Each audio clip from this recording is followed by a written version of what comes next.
Got two Sports Illustrated covers this week. One is soccer, isn't it, Paulie? Yeah, Mario Balotelli, Italian striker. Oh, that guy's a rock star. He's fun. Yeah, he's crazy. And the other cover is? Chris Davis, a slugger for the Orioles. Oh, nice segue into the Orioles skipper, Buck Showalter, who joins us on the show. Buck, we had a kangaroo court, and you weren't with us when you were supposed to be a couple of days ago, so I have to hand out punishment.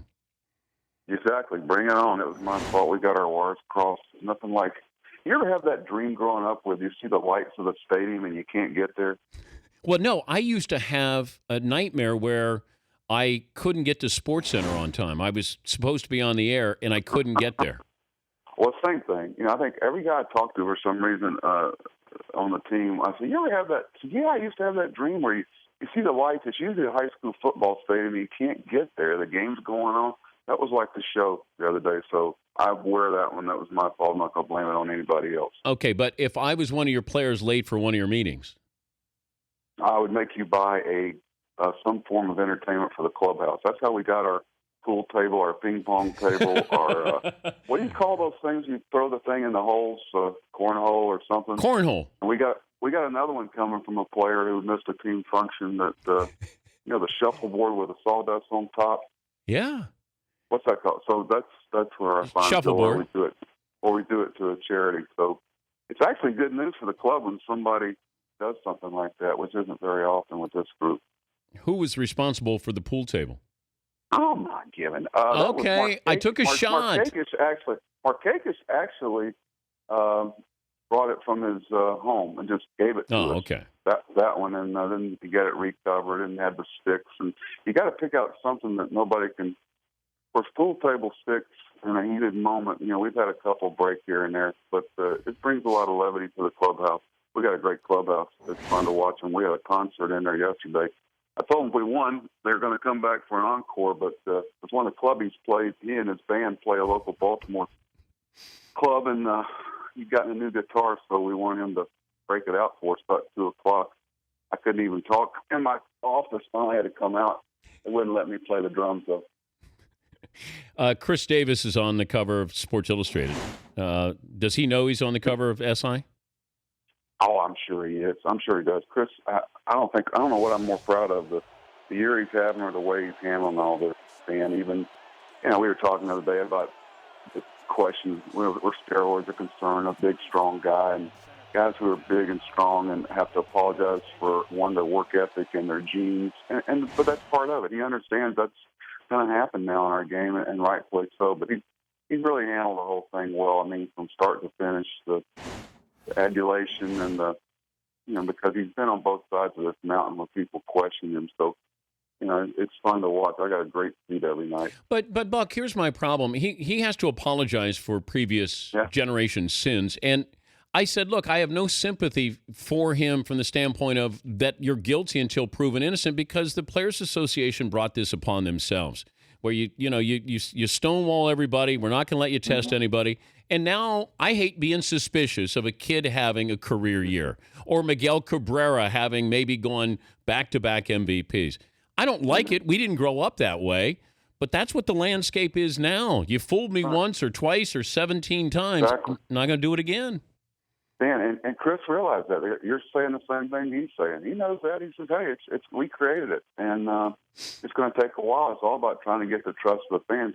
Dan, I'm not naive. Nobody's naive. I remember the first time I was kind of going, what is going on, was back in Arizona with a pitcher who came off Tommy John surgery in about 6 or 7 months, which is unheard of, throwing harder than he threw before and taking the ball 3 days in a row and wanting it on the fourth day. I remember looking at my pitching coach going, what is going on?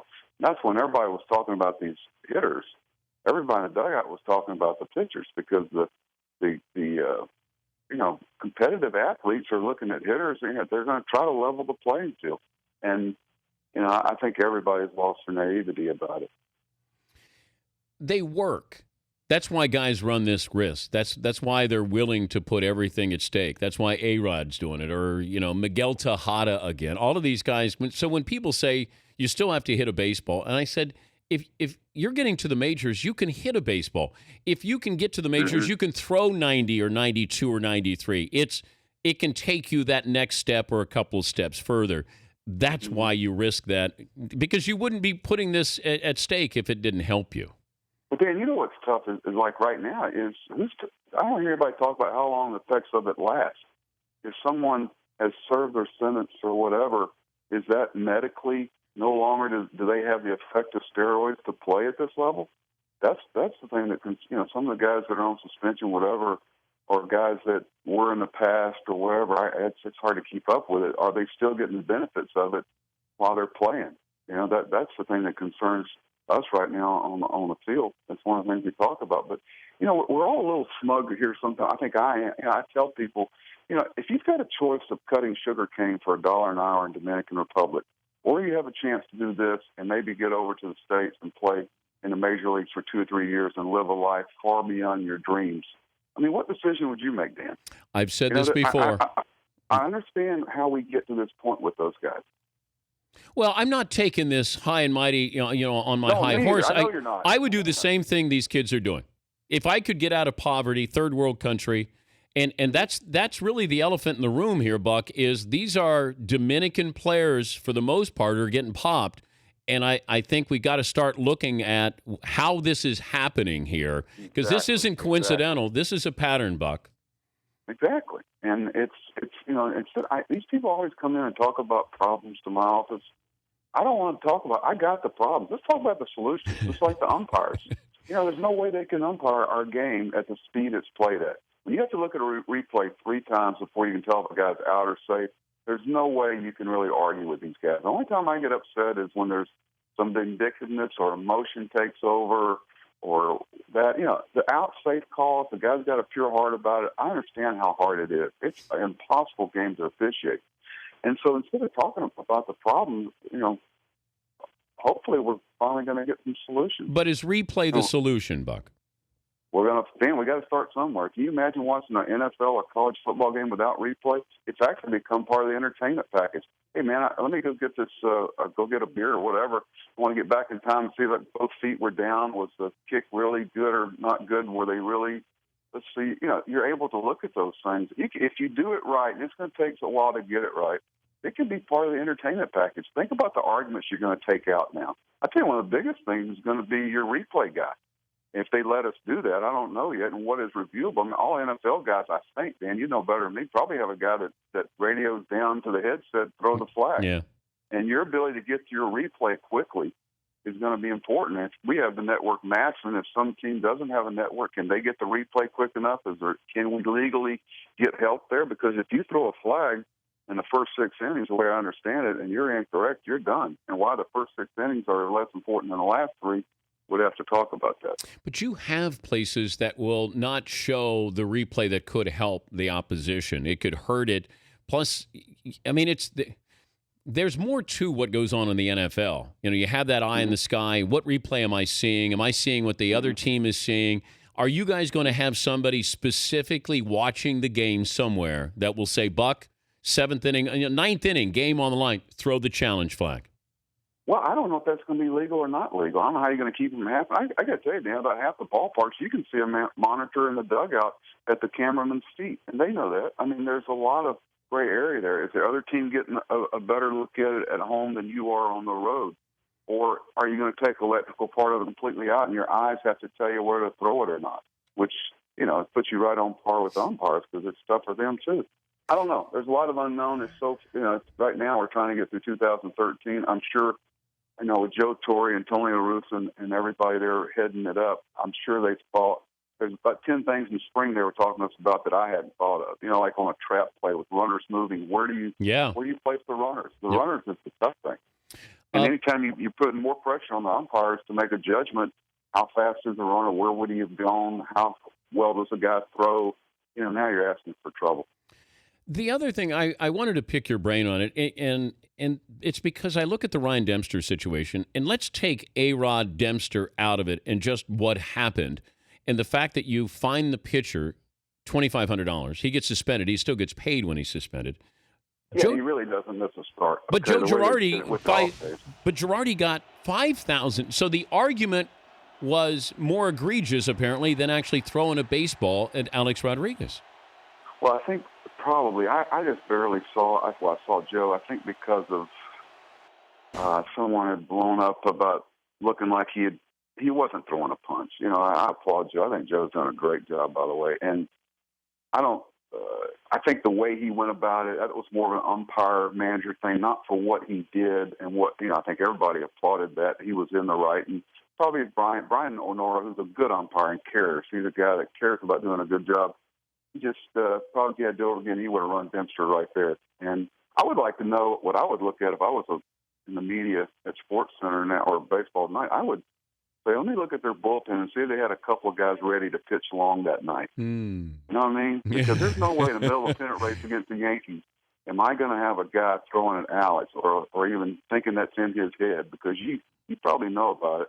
Unless I've got two long guys that are not going to blow up my bullpen before September call-ups. There's no way I'm going to look down there and have five guys that have pitched 2 nights in a row and have this guy run the risk of being run in the first or second inning. Look at you being analyst again. I like that.